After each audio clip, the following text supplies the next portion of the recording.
하나님의 말씀 보도록 하겠습니다. 오늘 주일 저희가 볼 하나님의 말씀은 시편입니다. 시편 18편 28절에서 29절까지의 말씀입니다. 시편 18편 28절에서 29절까지의 말씀 두 절입니다. 제가 봉독해 드리겠습니다. 주께서 나의 등불을 켜시며 여호와 내 하나님이 내 흑암을 밝히시리이다. 내가 주를 의뢰하고 적군을 향해 달리며 내 하나님을 의지하고 담을 뛰어넘나이다. 아멘. TV 보시는 거 좋아하십니까? 종종 저는 이제 TV 예능 프로그램을 보다 보면 가끔씩 이렇게 굉장히 특이한 이름을 가진 사람들을 모아서 방송을 하는 프로그램을 볼 때가 종종 있습니다. 저는 그 예능을 보면서 참 너무 재밌고 웃기기도 하지만 한편으로는 부모들이 좀 너무한 거 아닌가 싶은 생각이 들 때가 있습니다. 자기 아이들의 이름을 지으면서 이 땅에서 살아갈 아이들은 생각 정말 하나도 하지 않고 혹시 아이들의 이름으로 부모들이 장난을 친 것은 아닐까 그런 생각이 종종 들기도 합니다. 그 예능에 출연한 한 정치인의 이름이었는데요. 이 이름이 기판이었습니다. 기판. 뭐 특별해 보이진 않죠. 근데 성이 고씨입니다. 고씨. 합치면 고기판이 되겠죠. 고기판. 네. 이거 아무리 봐도 부모가 고의적으로 좀 아이 이름으로 장난친 것 같은 느낌이 너무 들어 보입니다. 고기판이 뭡니까? 이름이 고기판이. 2009년도에요. 이 개명을 신청한 이름 중에 이 바다라는 이름이 있었습니다. 바다. 이름 너무 이쁘지 않습니까? 굳이 왜 바다라는 이름을 개명을 신청을 했을까요? 글쎄 봤더니 성이 피씨입니다. 피씨. 그래서 피바다. 이름이 피바다가 되더라고요. 아니 어떻게 아이 이름을 피바다라고 지을 수가 있습니까? 조폭도 아니고요.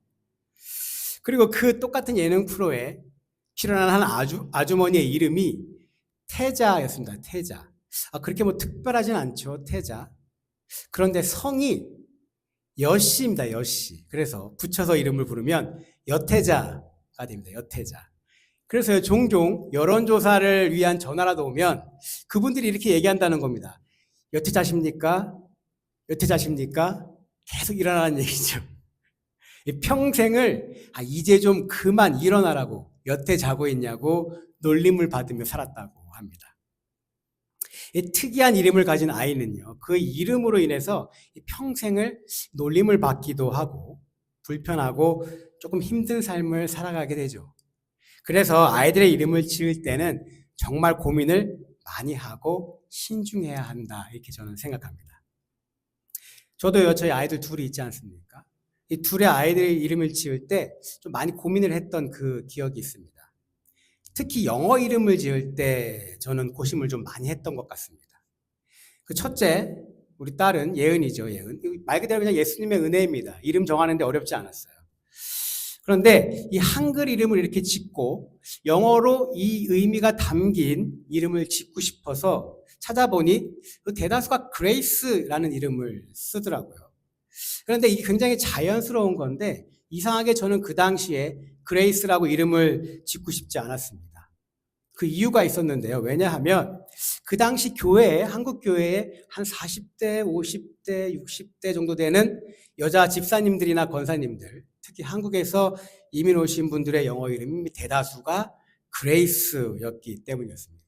그래서 한국 교회에 가서 복도에서 그레이스라고 외치면 최소한 20, 30명은 돌아본다라는 얘기가 있었거든요. 그래서 그렇게 짓지 않았고요. 고민을 많이 했습니다. 근데 그 당시에 이제 제 학교 교수님이었던 분께 제가 이런 고민을 얘기했더니 그러면 이렇게 지어보면 어떻겠냐 하면서 지어주신 이름이 바로 캐리스라고 하는 이름이었습니다. 이 미국 사람 중에서도 아주 유니크한 이름이죠. 거의 없습니다. 실제로는 영어가 아니라 이 이름은 그릭으로 카리스라고 하는 그 그릭어를 영어로 바꿔서 발음하면 캐리스가 되는 것이죠. 그래서요, 카리스, 그레이스는 사실 같은 의미입니다. 그래서 은혜라는 뜻이죠.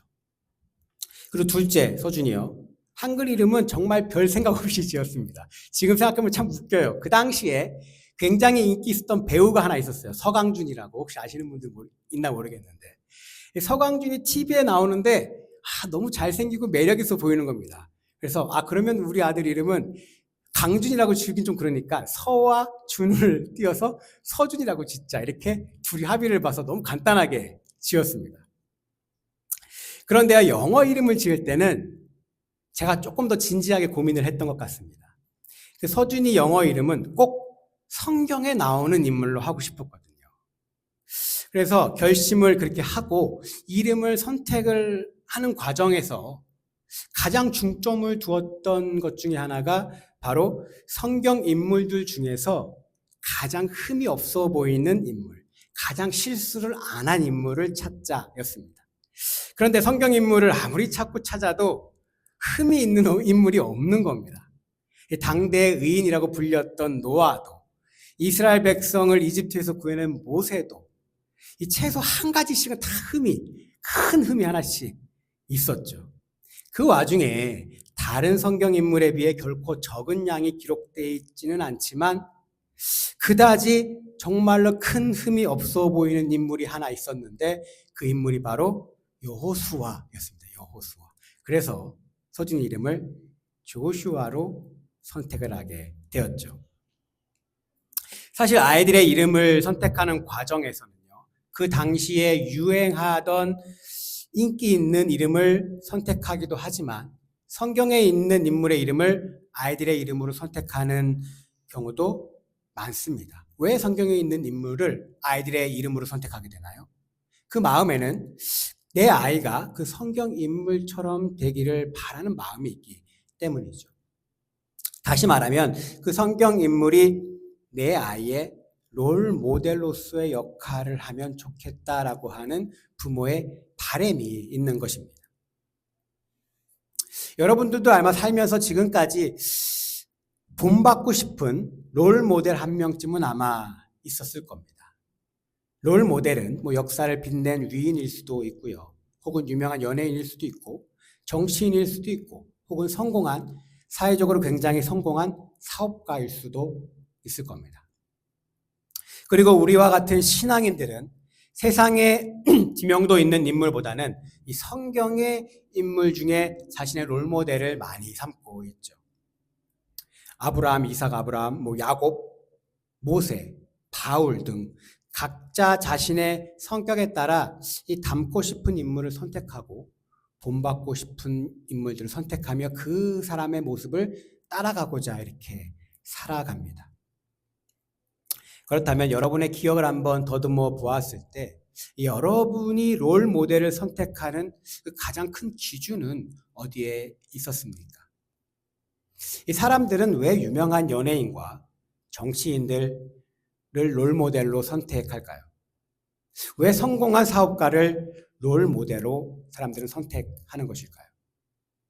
그 이유는 바로 자신이 나중에 이루고 싶은 꿈과 희망과 관련이 있기 때문입니다. 이 유명한 연예인이 되고 싶은 사람은 당연히 유명한 연예인을, 사업으로 성공하고 싶은 사람은 당연히 성공한 사업가를 롤모델로 삼게 되는 것이죠. 그 사람을 따라 그 사람처럼 되고 싶고 그 사람처럼 살고 싶은 바로 롤모델을 정하는 가장 중요한 기준이 되는 겁니다. 오늘 우리가 읽은 시편 18편은요. 우리가 너무나 잘 아는 이 다윗이 쓴 시입니다.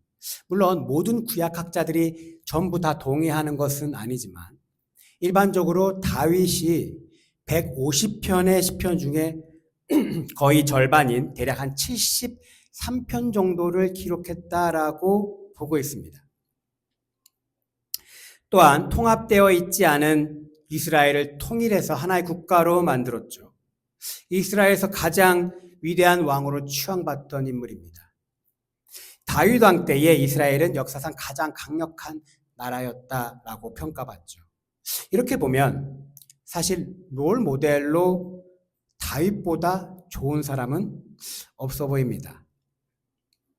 그러나 롤 모델의 진짜 의미를 우리가 한번 깊이 묵상해 보면 조금은 우리가 생각이 달라질 수 있을 것 같습니다. 이 롤 모델이라는 단어는요, 이 사회학자인 로버트 멀튼이라는 사람이 처음 사용한 단어라고 합니다. 그 롤 모델의 참된 의미는 롤 모델로 정한 그 사람처럼 성공하고 싶고 단순히 그 사람처럼 되고 싶다는 의미와는 조금 차이가 있다고 합니다. 롤 모델의 진정한 의미는 그 롤 모델의 삶과 그 사람의 삶 속에 나타나는 그 사람의 행동을 따라 그 사람이 살아온 것처럼 살고 싶은 것을 말한다고 합니다. 즉, 그 사람처럼 살고 싶다는 것은 그 사람의 삶과 같거나 최소한 그 사람과 비슷한 삶을 살고 싶다는 것을 말하는 것일 겁니다. 그런데요, 여러분, 만약에 다윗이 여러분들이 성경을 읽다 보면 다윗이 어떤 삶을 살았는지 너무나 잘 알고 계시지 않습니까? 그의 삶을 잘 아는 그런 여러분들은 정말 다윗과 같거나 최소 비슷한 삶을 살고 싶다라는 생각이 혹시 드시나요? 저는 전혀 다윗과 같은 삶을 살고 싶지 않을 것 같습니다. 솔직하게 아무리 한 나라의 최고 권력자인 왕이 되었더라도 이 다윗과 같은 그런 인생은 저는 안 살고 싶습니다. 이 다윗의 시작은요, 굉장히 화려했을지도 모릅니다. 사무엘에게 기름 부음을 받고 이 하나님의 선택을 받고 맷돌로 골리앗을 죽이면서 굉장히 화려하게 성경에 등장하죠. 또한 사울 왕의 부름을 받아 왕과 함께 궁에서 생활합니다. 왕의 첫째 딸과 결혼도 하죠. 그러나 그 후부터 다윗은 무려 10년 동안 도피 생활을 하게 됩니다. 이 죽을 고비를 숱하게 넘기죠. 다윗으로 인하여 여러 사람들이 또 목숨을 잃게 됩니다. 체면, 자존심, 자존감을 다 버리고 정신 나간 사람처럼 행세를 하며 자신의 목숨을 구걸하기도 합니다. 이 다윗의 삶과 고통, 그의 삶과 고통과 고난이 얼마나 심하고 그가 얼마나 힘들었는지는 그가 쓴 시에 굉장히 많이 나타나 있습니다. 오늘 본문 말씀과 같은 장인 시편 18편에서 이 4절과 5절 말씀을 보면요. 이걸 한글 세번역으로 우리가 보면 다윗은 이렇게 호소하고 있습니다. 죽음의 사슬이 나를 휘감고 죽음의 물살이 나를 덮쳤으며 수월의 줄이 나를 동여묶고 죽음의 덫이 나를 덮친다. 지옥의 줄이 나를 동여묶고 또한 죽음의 덫이 자기를 덮치고 있다라고 이렇게 고백합니다. 또 한글 세번역 성경으로요. 시편 22편 6절과 7절을 보면 다윗은 또 이렇게 말합니다. 나는 사람도 아닌 벌레요. 사람들의 비방거리, 백성의 모욕거리일 뿐입니다. 나를 보는 사람은 누구나 나를 빗대어서 조롱하며 입술을 삐죽거리고 머리를 흔들면서 얄밉게 빈정댑니다. 자신을 벌레라고 표현하고요. 또 세상 모든 사람들이 자기를 빈정대고 욕한다. 이렇게 고백하고 있습니다. 어떠세요? 다윗의 삶이 얼마나 고통스럽고 힘들었는지 고스란히 느껴지는 시가 아닙니까?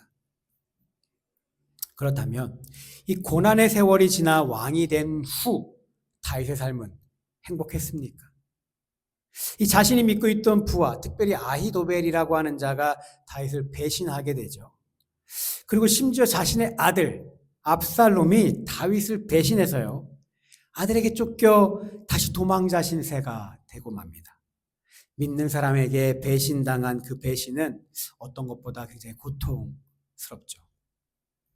또한 다윗의 자녀들, 이 배다른 형제 암논과 다말은 이 강간이 일어나게 되고요. 그로 인해 다말의 오빠였던 압살롬이 또 암논을 처절하게 살해하게 되는 사건이 일어나죠. 이 자신의 자녀들끼리요 강간하고 심지어 죽이기까지 했습니다. 물론 우리는 이런 일들을 당해보지는 않았지만 우리가 만약에 이런 일을 당한다면 부모로서 이 고통이 얼마나 심했고 얼마나 힘들었을지 정말 상상할 수도 없을 것 같습니다. 여러분, 만약 여러분이 이런 삶을 살라 이렇게 하신다면 이런 고통스러운 삶을 살 수 있으시겠습니까? 다윗을 롤 모델로 삼고 그의 삶을 닮아가야 한다면 여러분은 과연 그 길을 갈 수 있으실 것 같으신가요? 정말 신앙인으로 완벽한 사람을 롤 모델로 원한다면 단 하나의 실수도 없는 완벽한 사람을 우리의 롤 모델로 삼고 싶다면 사실 다윗은 많이 적합해 보이지 않아 보입니다. 이 다윗은 불행한 아버지였고요. 신실하지 못한 또한 남편이었으며 자신의 욕정으로 인해 자신의 충친까지 죽일 수 있는 그런 인물이었습니다. 그런데요, 이런 인물이 이 성경에서 무려 사무엘상 16장부터 열왕기상 2장까지나 기록되어 있습니다. 이 성경에 등장하는 인물 중에 예수님을 제외하고 다윗만큼 많은 물량에 걸쳐 인생이 자세하게 기록된 인물은 사실 찾아보기 어렵습니다. 이 성경에서 한 사람의 인생을 기록한 이야기 중에 가장 긴 이야기가 바로 이 다윗의 이야기죠. 어린 시절부터 죽는 그 순간까지 기록되어 있습니다. 그리고 다윗은 기독교 신앙에 있어서도 아주 중요한 인물입니다. 이 교회를 단 한 번도 와본 적이 없는 사람도 지금까지 성경을 한 번도 읽어본 적이 없는 사람도 모두가 잘 아는 너무나 유명한 인물입니다. 이 다윗과 같은 성공적인 삶을 살기를 바라는 마음에서 신앙이 있든 없든 자신의 아들의 이름을 데이비드라고 지으는 사람들이 많은 것을 보면 우리가 알 수 있죠. 그럼 우리가 한번 생각해 봐야 합니다. 왜 하나님께서는 끝없는 고난과 고통의 삶을 산 도덕적으로도 완벽하지 않은 그리스도인으로서 롤 모델 삼기도 조금은 찝찝해 보이는 이 다윗의 인생을 왜 이렇게 길게나 성경에 기록해 놓았을까요? 제가 대학생 때 아주 감명 깊게 읽었던 책이 하나 있는데요. 그 책은 이 메시지라는 성경을 쓴 유진 피터슨이라고 하는 세계적으로 아주 망명 높은 영성 신학자가 쓴 책이었습니다. 여러분도 아마 이분의 이름을 한 번쯤은 들어보셨을 텐데요. 그 책의 제목이 바로 이거였습니다. 다윗, 현실의 뿌리박은 영성이라는 책이었습니다. 혹시 보신 분이 계실지도 모르겠는데요. 그 책은 이 다윗의 삶과 이 다윗의 주변의 사람들의 삶에 대한 이 유진 피터슨, 이 작가의 깊은 묵상이 담겨 있었던 그런 책이었습니다. 제가 굉장히 감명 깊게 읽기도 했고 미국 와서 또 필요해서 그 책을 제가 미국 와서 다시 한번 보고 싶어서 한번 찾아보았습니다. 그리고 뭐 원래 영어로 원서로 쓰여진 책이니 한번 영어로 읽어보자 싶어서 또 영어 책을 한번 찾아보게 되었습니다. 그래서 제가 아무리 찾고 찾아보고 뒤져봐도 유진 피터슨이 쓴 책 중에는 이 다윗 현실의 뿌리박은 영성이라는 제목의 책은 어디에도 없는 겁니다. 그 당시에는 지금처럼 뭐 아마존이나 이북 등 그렇게 활성화되어 있지 않은 때라 책을 찾는 것이 또 굉장히 더 지금보다는 어려웠습니다. 그런데요, 제가 유진 피터슨의 책을 쫙 살펴보다 보니까 제가 지금까지 본 책 중에 한 번도 들어보지 못한 책의 제목이 한 권이 있었습니다. 그래서 그 내용을 제가 한번 살펴보았는데요. 제가 찾던 바로 그 책이었습니다. 그리고요, 그 책의 영어 제목을 보았을 때 제가 한국말로 읽었을 때는 느껴보지 못했던 그 마음속에 깊은 감동 같은 게 좀 찾아왔습니다. 그 책 제목이 바로 Leap Over a Wall이라고 하는 제목이었습니다. 오늘 본문 말씀에 있는 말씀이죠. 담을 혹은 장벽을 뛰어넘어. 오늘 우리가 읽은 바로 이 본문 말씀 29절에서 가져온 제목입니다. 그 책의 제목은 다윗 현실의 뿌리박은 영성이 아니라 장벽 혹은 담을 뛰어넘어라는 이름의 책이었습니다.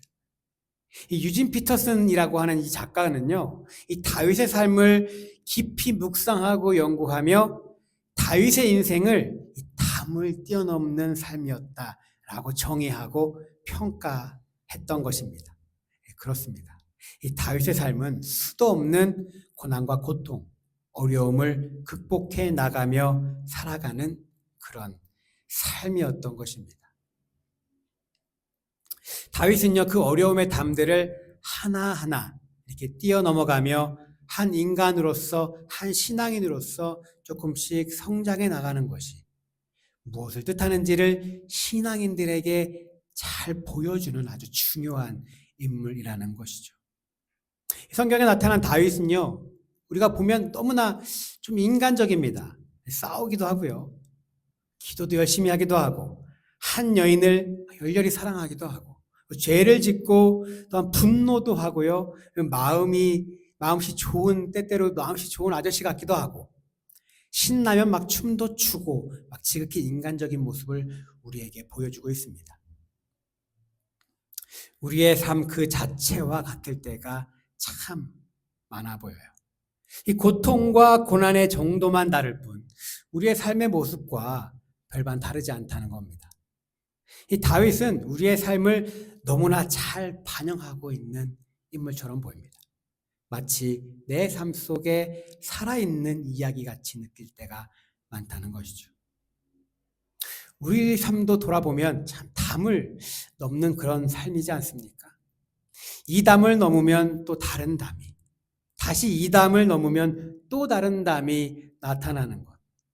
이 대학이라는 담을 넘으면, 취업이라는 그 담을 넘으면, 결혼이라고 하는 이 담을 넘으면, 지금 이 아픔과 질병이라고 하는 이 담만 뛰어넘으면, 이 아이들을 대학 보내는 그 담만 넘으면, 회사에서 은퇴할 수 있는 그 담만 넘으면, 이 담과 저 담을 넘을 때마다 그것만 넘으면 참 우리의 삶이 평안이 찾아오지 않을까 기대하는데, 결국 다윗처럼 인생의 마지막 순간까지 내 앞을 가로막고 있는 담을 계속해서 넘어야 하는 것, 그게 바로 우리의 인생 아닌가요? 저도요, 미국에서 대학원의 담을 넘으면, 목사 안수라고 하는 담을 넘으면, 교회에서 풀타임 목사가 되는 담을 넘으면, 오레곤으로 이사하는 담을 넘으면, 그리고 미국에서 살 수 있는 이 영주권이란 담을 넘으면 나의 인생이 평안해질 것이라 생각했지만, 제 앞에는 여전히 또다시 뛰어넘어야 하는 이 담들이 계속해서 생겨나게 됩니다. 이 다윗의 삶을 보면요, 나의 롤 모델이 아니라 마치 그냥 나의 삶을 거울에 비춰보는 것 같을 때가 있습니다. 성경이 그의 인생을 그토록 길게 기록해 놓은 이유는요, 그가 세상적으로 성공한 인물이기 때문이 아니라 그의 삶이 결국 우리의 삶의 모습과 같기 때문일 겁니다. 이 땅에서 살아가는 하나님의 자녀의 인생이란 왕인 다윗이나 현대를 살아가는 일반인 우리나 별반 차이가 없다라는 것이죠. 그러나요, 다윗은 진정한 우리의 롤 모델이 될 수 있는 중요한 이유가 하나 있습니다. 사실 인간적으로 그의 고난과 고통스러운 삶을 우리가 정말 담고 싶지는 않습니다. 그러나 고통스러운 삶에 대한 다윗의 행동과 반응, 그러한 그의 삶을 대하는 그의 자세는 우리가 진정한 우리 그리스도인들의 롤 모델임을 보여주고 있습니다. 그것은요, 그가 뛰어난 시적 재능과 또한 음악적 재능을 가졌기 때문도 아니고요, 그의 탁월한 싸움 실력과 전투 능력 때문도 아닙니다. 바로 오늘 우리가 읽은 이 말씀, 내가 주를 의뢰하고 적군을 향해 달리며 내 하나님을 의지하고 담을 뛰어넘나이다, 이 다윗의 고백 때문입니다. 이 본문을 영어 성경으로 보면요, with God or by God, I can live over a wall 이라고 표현합니다.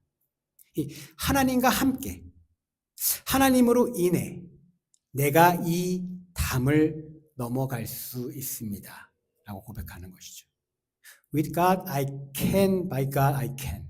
하나님과 함께 내가 할 수 있다, 하나님과 함께라면 내가 할 수 있다, 이렇게 다윗이 고백하고 있는 겁니다. 이 성경을 통해서요, 다윗의 인생을 한번 살펴보면 한 가지 주목할 만한 큰 특징이 있습니다. 다윗의 삶에는요, 단 한 번의 어떠한 초자연적인 기적도 없다는 사실입니다. 이 모세도요, 여호수아도 기드온도, 심지어 사무엘의 삶에도 있었던 이 놀라운 초자연적인 기적이 그의 인생에는 한 번도 없었다는 겁니다. 이 고통과 고난이라는 담이 앞을 가로막을 때 이 담이 초자연적인 현상으로 무너져 내리는 것이 아니라 초자연적인 현상으로 우르르 무너져 내리는 그 기적은 그의 삶에서 일어나지 않았다는 겁니다. 그러나 하나님이 함께 했기 때문에 그가 이 담을 뛰어넘어갈 수 있었다는 것. 즉, 그 담을 넘어갈 때 하나님이 그와 함께 했다는 그 사실을 깨닫게 된 것. 바로 그 고백을 하는 것. 그것이 그에게 있어 진정한 기적이었다는 거죠. 그가 고통의 인생을 걸어갈 때 하나님이 그와 함께 계셨다는 사실이 그에게는 다른 어떤 기적보다 더 큰 기적이었다는 겁니다. 하나님과의 관계를 단 한 번도 놓지 않았던 그의 삶에 대한 자세, 그리고 하나님과 함께하면 그 어떤 담도 넘을 수 있다는 그의 믿음, 바로 이것이 우리 그리스도인들이 꼭 닮아야 하는 롤 모델, 바로 그 자세인 겁니다. 그렇다면 그는 어떻게 이러한 고통의 삶 속에서 그런 삶을 살아갈 수 있었던 것일까요? 시편 23편 1편은 이렇게 고백합니다. 여호와는 나의 목자시니 내가 부족함이 없으리로다.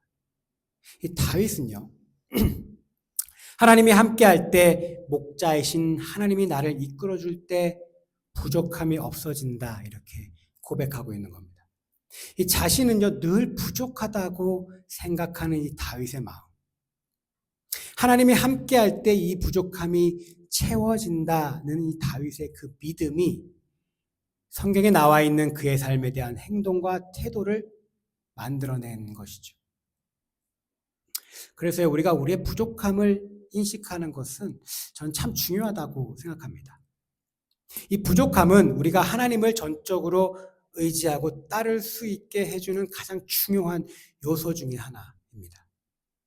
부족함이 없다고 느끼는 사람은요, 하나님의 필요성도 느끼지 못하는 것이죠. 이 부족함은 바로 하나님이 채워주셔야 하는 부분인 겁니다. 다윗은 그것을 잘 알았던 사람인 것이죠. 다윗은 이 부족함으로 인해 평생을 하나님과 함께 주님을 의지하여 그 어려운 담들을 뛰어넘어갈 수 있었던 겁니다. 사랑하는 성도 여러분, 인생에서 마주치게 되는 담은 사실 늘 있는 것입니다. 중요한 것은 그 담을 어떻게 넘어갈 것인가, 바로 그것입니다. 이 다윗은 오늘을 살아가는 현대의 모든 그리스도인들에게 본받고 싶은 가장 강력한 롤 모델이 될 수 있는 이유는 그의 인간적인 성취와 성공 때문이 아니라 늘 담을 뛰어넘어야 했던 그의 삶을 대하는 그의 태도와 자세 때문인 것입니다. 오늘 본문 말씀 18편, 시편 18편 29절에서 그는 그의 인간적인 뛰어난 능력도 담이 스스로 무너져 내리는 초자연적인 기적도 아닌 주를 의뢰하고 하나님을 의지하며 담을 뛰어넘을 수 있었다, 이렇게 고백합니다. 이 그리스도인의 진정한 롤 모델이 될 수 있는 자격은 인생에서 피할 수 없는 담을 만났을 때 그 담을 어떻게 뛰어넘는가가 그 기준이 되어야 한다는 것이죠. 내가 무엇이 되었다는 것이 중요한 것이 아니라 내가 가졌던 목표를 이뤄 세상적인 명예와 권력을 가지고 그리고 경제적으로 풍족해지고 세상 사람들의 인정을 받게 되는 것이 중요한 것이 아니라 목표가 성취되어지었다면 그러면 그 삶 속에서 내가 어떻게 그 인생을 살아갈 것인가, 어떤 삶의 자세를 가지고 살아가느냐, 바로 그것이 진정으로 중요하다는 것을 오늘 말씀이 보여주는 것입니다.